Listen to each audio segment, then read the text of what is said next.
Okay, so guys, naghanap ba kayo ng murang bigas? So meron tayo dito, no?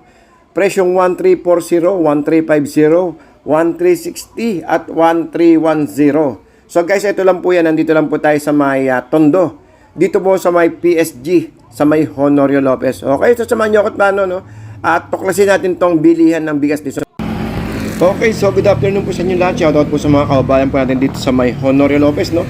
So today is araw po ng Sabado. So nandito tayo ngayon para balikan.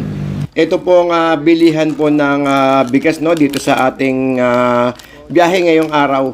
So puntahan natin, no, yung bilihan ng bigas dito sa may Honorio Lopez. Under po ng PSG, guys, PSG Rice Trading. So sa mga nagtatanong kung saan po location ito, ito po yung Iglesia ni Cristo, guys. Sa may kung mapapanood niyo po yung mga vlog po natin na may mga bilya ng isda or yung mga dried fish. Ito po yung area na yun. Kumbaga, tayo yung biyahe po natin ngayon dalawa. Pinakita, ito po yung way po ng papunta po ng bilya ng mga dried fish. Ayan po yung bandang kaliwa. Actually, kaliwa kanan yan, tapatan. Okay, so yun, no. So holiday ngayon at ito, hindi masyadong marami yung sasakyan. So napakagandang magbiyahe ngayong araw, no. Alright, so tara tignan natin, no, yung presyuhan. At yung may turo ko rin sa inyo kung saan yung location nitong ating PSG Rice Trading, kasi may mga nagtatanong kung saan ba yung location. Ito po yan, guys, sa may Balot Tondo. So meron po sa Kayan sa may Divisoria. Kung nandoon po kayo sa may Divisoria, sakay lang po kayo ng biyaheng bayan na Botas Gasak. Dadaan po hindi sa may Honorio. Alright, so ito lang, guys, yung maging palatandaan po natin.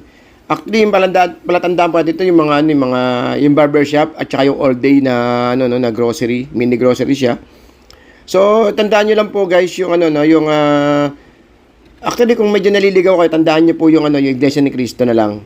Tapos lakad na lang kayo pabalik. Or kung hindi man, bago kayo dumating na iglesia is eto Metrobank na to, yan, malapit na po tayo dito sa may bilihan po ng bigas. Ito pong kulay po lang. Ito easy day, yan po yung easy day. At lalakarin nyo lang yan. Ito po yung pulang gate, oh. Yun, dali, lalagpas yata tayo, Ayun, lumagpas nga tayo. Anyways, pakita ko sa inyo. Ito po yung pulang gate. Ayun, may nakalagay sa taas, bigasan. Murang bigas sa may Balot Tondo. So, nandyan din po yung kung paano no. Tinuro ko sa inyo, guys, paano puntahan to. So, sana may mga malaman nyo kung paano pumunta, no. At masagot ko yung mga katanungan ng ibang kababayan natin. Alright? So, at pasok tayo, tingnan natin kung may pang presyuhan kung magkano.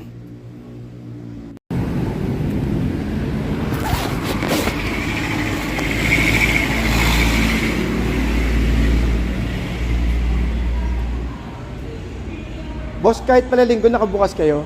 Boss, pero bukas, wala. Pero next na, sunod na araw na, open na siya kahit linggo, no? Okay, so guys, nandito tayo sa may PSG, no, para mag-update. Actually, yung huling update natin dito, last year pa yung merong tiga 860 na bigas. So, pero ito, guys, meron tayo dito mga, mga murang bigas dito na hindi na kailangan pumunta ng Bulacan or kung saan. At least, ito naman, ito meron natin 1,310, 1,310, 1,420, 1,320, at meron tayong 1,340. So guys, pakita ko sa inyo. Ito po yung mga bigas. Actually, may mga umangkat kanina, no, na nakita ko na naglabas sila ng isang sasakyan. So deliver nila ngayon. Okay, so guys, so update tayo ng sitwasyon dito sa may PSG. Ito po yung mga kalidad ng mga bigas natin, no. Merong 1,340 at 1,350, 1,360, 1,310 yung pong buko pandan. So tignan natin yung laman. Alright, so ito yung ito maganda, oh. So dito is syempre hindi nyo na kailangan pumunta. Dali na sabihin na natin na mas mura yung sa mga rice mill, no, sa may mga Bulacan, sa may Wakas. Mura talaga yun kasi eto nasa loob na kasi ng nasa loob na to ng Maynila Kumbaga is syempre yung expenses lahat, no. Pero mura pa din kung 1,310, 1,360 Donrado. Ito ang ganda, oh. Di ba? So ito, guys, is 25 kilos po ito, So, meron tayo, buko pa, 1310. Ito. So, yan po yung kalidad ng bigas natin sa 1310. Pwede na, no? Pwede pambenta. Sa kabila dito, ito po yung Buko Pandan 142. Ito guys yung ano no, yung mga bigas ito. So then sa kabila, meron po doon na ano na yung murang bigas natin na pwedeng pang fried rice. Pwede pong gamitin sa mga tawag ito, sa mga pares. Yung mga ito 1040. At meron tayo ritong 1360 yung Buko Pandan. Alright. So, good morning guys. So, nandito pa rin tayo sa may PSG Rice Trading, no? Dito po yan sa may Honorio Lopez. So, madali lang puntahan to. Nakita nyo naman yung ano natin kanina, yung biyahe natin. So, sundan nyo na lang. At saka po sa Facebook, meron po sila. Pwede po kayo mag-comment po doon. Or kung pwede kayo maka-order doon. So, mas maganda, di ba? So, guys, ulitin ko, no, meron tayo 1360, 1310, 1350. So wala akong nakita na ano no na 15. So 14 meron, ayun yung 14 yung isa. So okay na rin no, dito lang po yan guys sa may Honorio Lopez, pin location Hernan Tondo, red gate na maliit.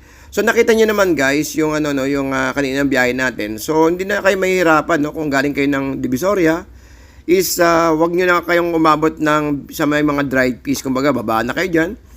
Then sa ganun is hindi po kayo maligaw. Alright, so good morning. So, you know, big shout out to everyone guys at saka po sa mga kabayan po natin dyan. So, yun, so mahal na araw pa rin ngayon, no? So, happy Saturday morning, happy Saturday afternoon guys. Okay, so ito po yung way na papunta po ng Divisoria guys ha. Yan, so marami po mga sakayan po, ay yung mga jeep po na yan, galing po ng Divisoria. At ito naman po yung all day, tsaka po yung, tag ito, yung ano, yung sa may Metrobank sa may kanto. So yung maging palatandaan niyo. Tsaka yung ano yung Iglesia ni Cristo na bilhan ng mga dried fish. All right. So nandito naman sa kabila yung Supreme Barbershop ba yun? Supremo. Okay, so ito pa rin guys yun natin yung bigasan sa may Tondo. All right. So good afternoon po sa inyong lahat. At update tayo ng sitwasyon diyan po sa may Divisoria ngayong araw po ng Sabado. So tignan natin kung makakaikot po tayo diyan at para ma-update natin yung mga gulay, no? Kung tumaas po ba ngayong mahal na araw. Alright, so good afternoon po sa inyo lahat guys. Good afternoon po.